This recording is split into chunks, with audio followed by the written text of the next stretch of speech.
Армысыздар, құрметті қазақ елі, сіздерді өз арнамда көргеніме қуаныштымын. Жалпы біз Еуропа дейміз, Америка дейміз, Қазақстан дейміз, әртүрлі әлем, әртүрлі жағдай мемлекеттік құрылым және әртүрлі ұстаным халықтардың, яғни әр елдің салты басқа, иттері қарағасқа дейді ғой. Мынадай бір жаңалықты оқыдым, мынадай жаңалық шығып жатыр. Канадада Кайл дейтін қалашықтың басшысы болуға, яғни әкімі болуға ешбір тұрғын келіспей жатыр. Яғни ешқандай тұрғын әкім болғысы келмейді, қаланың мэрі болғысы келмейді. Бұл біртүрлі жағдай шығар, біздің қоғам үшін ол бір өзгеше, бір не үшін әкім болғысы келмейді. Мысалы, біз өзіміз ойлап қарайықшы. Бізде әкім болу үшін қалай бәсекеге түседі адамдар? Қалай таласады? Тіпті әкім болу үшін, елді мекеннің басшысы болу үшін, әкім болу үшін, директор болу үшін, депутат болу үшін қалай таласады?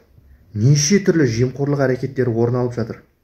Бірақ қаншама жемқорлық әрекеттері болса да, әкім беру үшін жағдай неше түрлі жемқорлық қитұрқы әрекеттерге барса да, біздің елімізде бұндай жағдайлар тоқтамай келе жатыр, әлі күнге дейін жалғасып келе жатыр. Мысалы, біз бұрын айтамыз ғой, патша үкіметінің кезінде жаңағыдай аға сұлтан болсын, жаңағыдай бір лауазымды билік ететін орынға отыру үшін бір-біріне жаңағыдай пара беріп жемқорлық жайлаған болатын, Кейіннен кеңестік дәуір коммунистер билігі орнай бастаған кезде біздің кәдімгі зиялы деп жүрген адамдарымыздың өзі бір-бірінің үстінен домалақ арыз жазып, ақыр аяғында бұл біздің ұлт қаймақтарын, яғни ұлтымыздың қаймақтарын, алаштың арыстарын, яғни қынадай қырып жіберген репрессияға әкелді.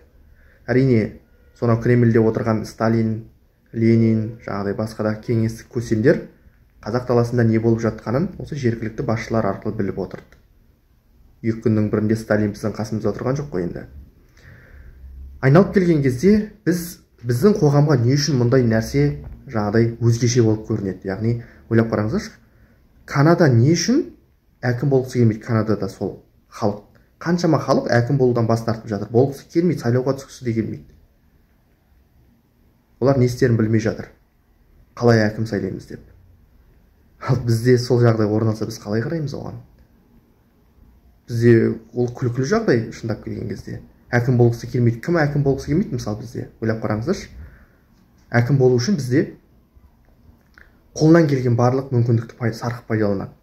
Жаңа айтып жатырмын, неше түрлі қитұрқы жемқорлық әрекеттерге дейін барады.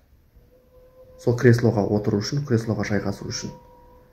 Депутаттық креслоны сақтап қалу үшін қанша уәдені үйіп төгеді сайлаудың алдында, сайлаудан кейін түк білмегендей, парламентке жайғасып алғаннан кейін түк білмегендей, сол депутаттық мерзімін аяқтағанша тапжылмай сол орында отырады.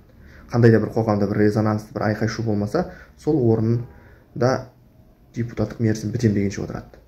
Әкімдерді былай қойғанда.